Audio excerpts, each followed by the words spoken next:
families were meeting this evening with federal ministers to discuss Canada's no-fly list. Many here have been dealing with false positives and delays at the airport because their names match someone on that list. Now, the government says they were here to listen tonight because they know the system we have here in Canada is broken. We're worried about going internationally because we're not quite sure. We've heard stories about families who've been stopped and not allowed back in. Heather Harder says her 2-year-old son, Sebastian, has had trouble traveling since he was just 6 weeks old. So far, they've only flown within Canada, but she worries what his future might hold. Some of these families have been dealing with this for over a decade. So I really hope that this is action-orientated, and that won't be us. Harder traveled all the way from London, Ontario to Markham for a public consultation with MPs, including Ralph Goodale. We have to fix this problem. It involves policy changes. It involves the design of a completely new computer system, and it involves a considerable financial investment.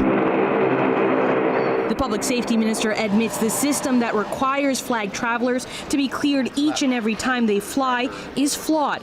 He says they are working on a redress system like the one used in the U.S. It's been frustrating. Just every time we travel, there's always that constant fear kind of looming. It's like, oh yeah, we might get stopped. There's a chance we could miss our flight. 16-year-old Michael Pierre has a U.S. redress number, but he's still waiting for a solution from the Canadian government. He's been flagged by the no-fly list since he was just 4. I'm a Canadian citizen. I don't want to deal with being stopped all the time, being harassed. I'm kind of thinking ahead, and I'm a little nervous when I'm not a minor. And it'll be like, okay, now they can kind of more seriously consider me as an actual threat. To date, 52 families have come forward to say their children have been affected by false matches to the no-fly list.